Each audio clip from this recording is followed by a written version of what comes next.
Okay, so in this video I'm going to set up the Splunk SIEM system on this Debian server that I've got here. Now, what you need to do to get started on this is you need to go to splunk.com, click on Free Splunk over here, and then you'll need to kind of fill out your details and just sign up for an account, for a Splunk account. Okay, it's free to sign up. And they will occasionally send you an email, but they don't spam you or anything like that. They're not like a particularly spammy company. So Splunk allows us to do information ingestion, and it's used by lots of these companies here. So if we go, for example, why Splunk, and just click learn more, it'll give you explanations about why this is the best piece of software to use, and there's various reports and things, and it's quite a big company nowadays, and they're also, if you go for an actual professional solution with Splunk, they're very, very expensive. And I saw a joke on LinkedIn recently. Someone said that Cisco just gave Splunk like 20 million or something, and they're not sure if Cisco bought Splunk or they were just paying their annual subscription, because they actually charge you. Now, in my last job, they were charging us, just off the top of my head, I think it was something like maybe $70 per gigabyte, or maybe even more. So quite expensive to use the professional one, but luckily they provide some good resources, and we can actually set up the free Splunk without too much trouble. So I'm now logged in here, right, and I'm going to go free Splunk, and then it's given us some different operations. Now, there used to be a free so leverage our platform at no cost. So they want the cloud platform, or the enterprise platform, or the on-call platform, or the free community edition. Let's go free community edition, and then we've got there used to be a free Splunk that you could download. It used to just be called just Splunk. Okay, let's go for a 60-day free trial. Maybe it'll let me do a 60-day. Yeah, okay, let's go for a 60-day free trial on Splunk Enterprise. After 60 days, you either convert your, it'll either automatically convert to free Splunk, or you can give them lots of money. So we'll just go for this free trial. So obviously we want Linux, and we're going to use this Debian file. Alright, if you were using CentOS or Red Hat, you would use RPM, and if you're like a bit more sadistic, you could download the zip file and manually build it yourself. So let's just hit download, and let's get a hold of this file now. So yes, I agree. Yes, I acknowledge that customers using Splunk will be entitled to a certain number of virtual CPUs. Start the download now. Right, you're downloading Splunk. Now, actually, so I'll start this, but it says I can download it via the command line. Here we go. Let's grab that, and let's go on the server. Okay, let's just do, there we go. So let's cancel this download over here. So we're using the command wget. Okay, wget just means www.get. Go on the internet and download. So we'll let that download. ETA 20 seconds. Now, there are some really good resources through Splunk, and what I would recommend that you do, if you want to get more of a footing in it, is you can do a free course. It's just a free introduction to Splunk, and they'll give you a certificate. Okay, it seems to have downloaded. So that's us done with Splunk.com. So let's just minimize that and have a look. So in the lab that I wrote, it's just if they didn't used to provide you with this wget command, right? You used to have to download it and then SCP it over. So now that we've done that, we're sorted. So we're going to just elevate to root here.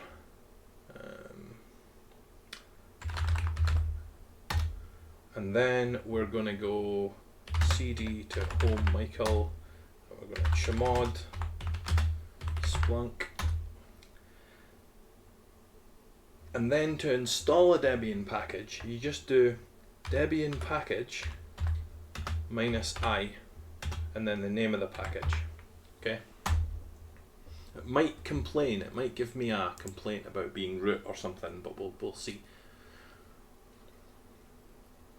Now, on a Linux system, right, there's some key directories that we need to know about. Now, one of them that you might not have used before, okay, is /opt.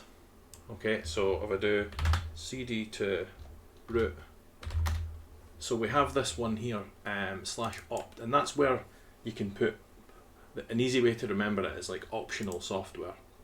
So the Splunk server, the Splunk installer will probably ask me where I want to actually install Splunk to, and the answer will be /opt when it installs.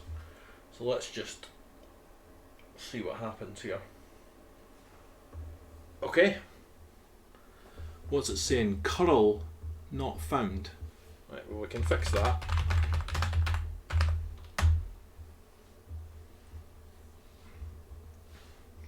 So I'm not sure of it, if that, so post install curl not found complete.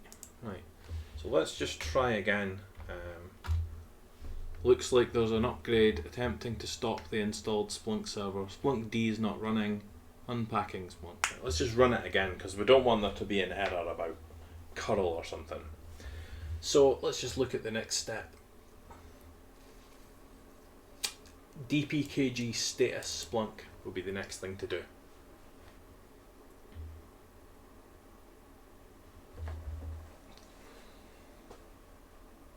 It's thinking about it. Come on, Mr. Splunk.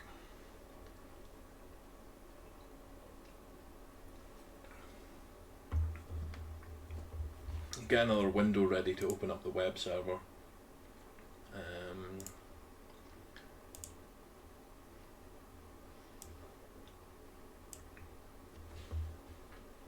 Right, good, it's happy.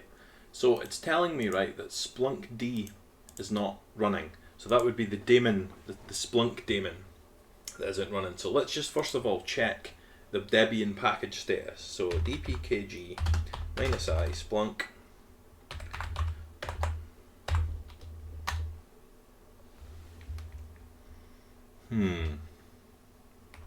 Oh, status. Right, cool. Okay, installed. Now, in older versions, I think the last version I used was version 6. It used to give you a little bit more options. I'm just going to go into /opt and see if it's just put it there by default. So, yes, it has. Okay, it didn't even tell me. It's just put it there. So let's cd into Splunk. And also, interesting that it's calling it Splunk D.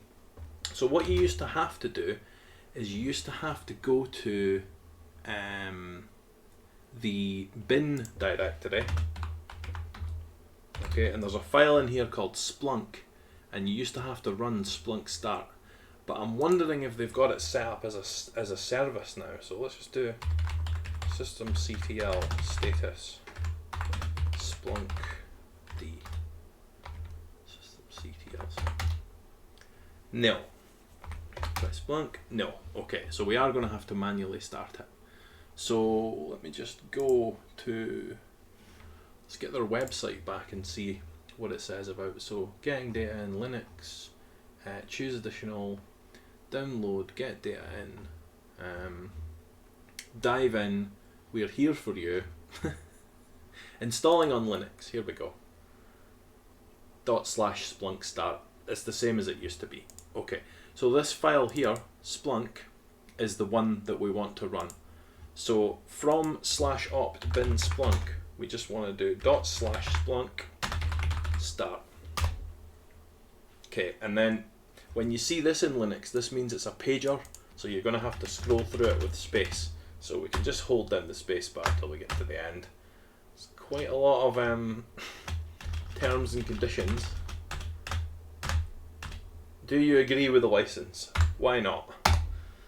Please enter an administrator username. Right, now very important not to mess this one up. So I'm going to go really imaginative here, and I'm going to go with admin. Please enter a password. Okay. Must be 8 ASCII characters. Okay, so I'm going to keep this really, really easy. I'm going to go admin Splunk. Admin Splunk. Because this is just a test environment, passwords didn't match. Right, admin Splunk. Admin Splunk. Nice, right, okay, so RSA key, right. HTTP port 80 is already bound. Would you like to change ports? Oh, that is annoying, isn't it? Would you like to change ports? Splunk needs to use this port. Right, what I'm going to do, because I think we've got the Apache server running on port 8000, so what I'm going to do is I'm just going to dive in on the server and I'm going to stop Apache. So let's just do it from another terminal. Systemctl stop Apache 2. Right, and then let's just check systemctl status. Right, good. Apache's off. Right, so I'm going to say, Splunk needs to use this port. Would you like to change ports? No. Exiting. Right, let's try again.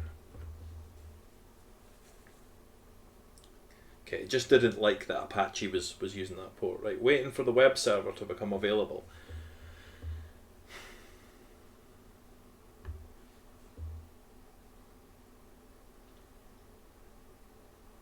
Right, if you're stuck, we're here to help. So the Splunk web interface is here. Now, obviously we're running this on a web server, so we should be able to get it via that with :8000.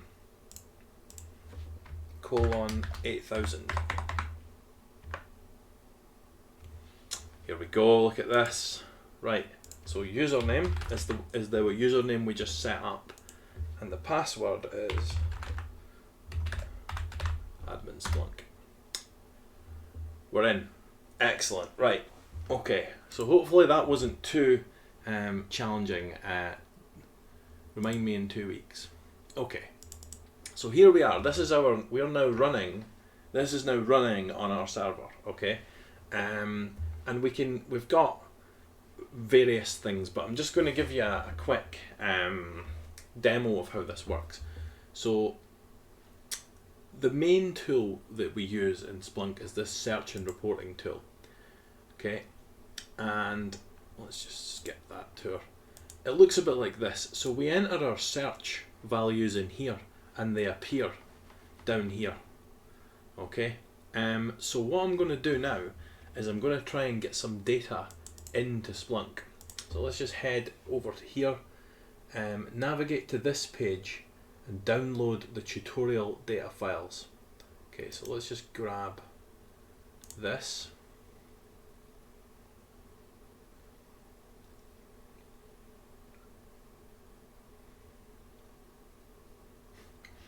A long time clicking on a link.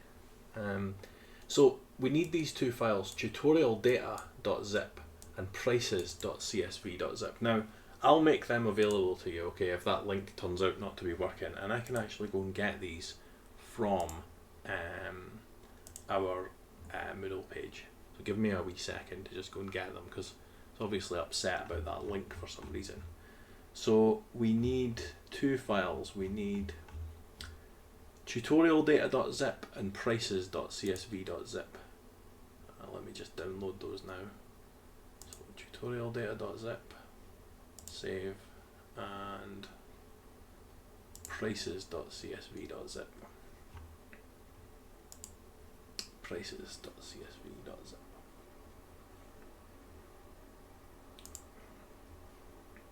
save. And then I just need to get my file manager and let's just delete a few things from there.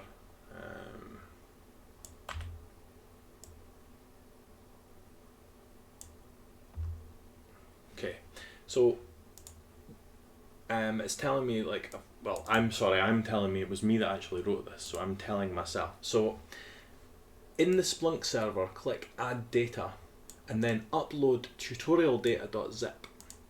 So let's go inside Splunk. We need to go, let's go home again, right? There should be a button for add data. There it is there. So we click add data and it's going to give us this interface. So let's just follow this.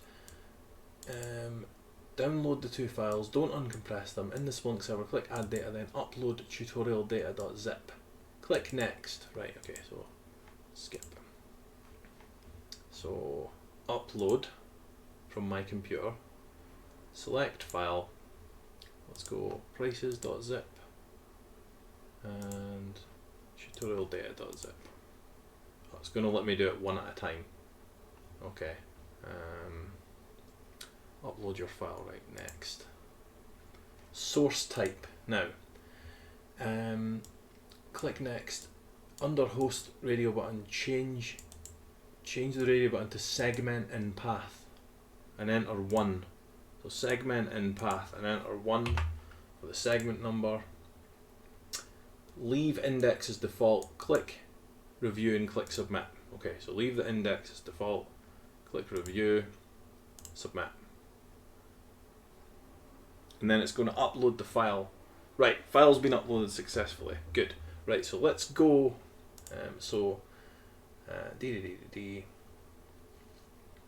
Leave the index as default and click review and click submit.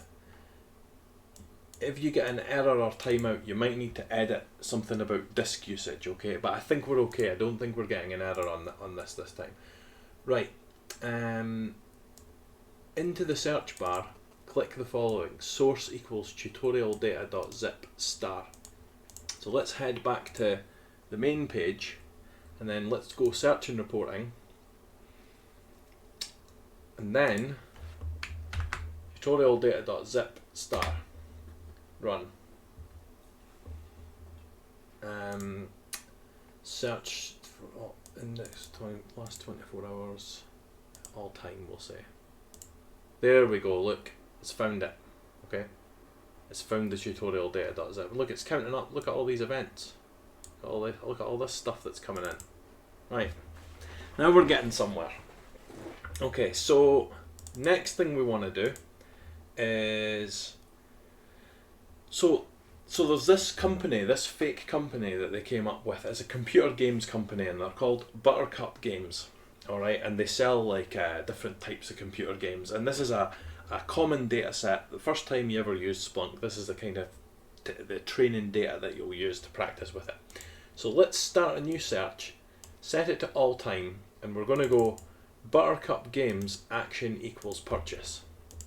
Okay, so let's go Buttercup Games action equals purchase.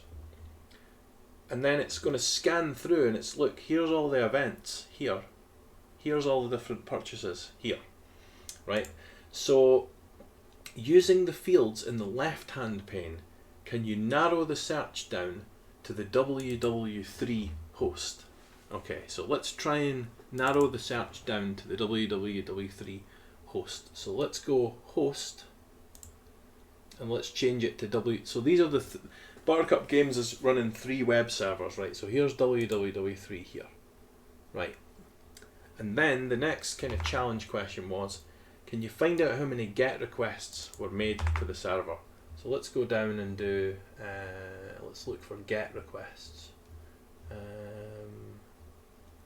Somewhere there's going to be it'll be like the HTTP status code. Let's have a look. One of these is here. Status, right. No, not the status code. User agent, product ID. So one of these is going to be, we're going to get the get request. Action, purchase, bytes, category, like arcade, strategy, T. So these are the different types of games that they sell. Times, dates, file, index, iteration ID, session ID, line count. The method, here we go, get. So these are all the get requests that we've got, and look, here's a histogram that shows you how many were appearing over time.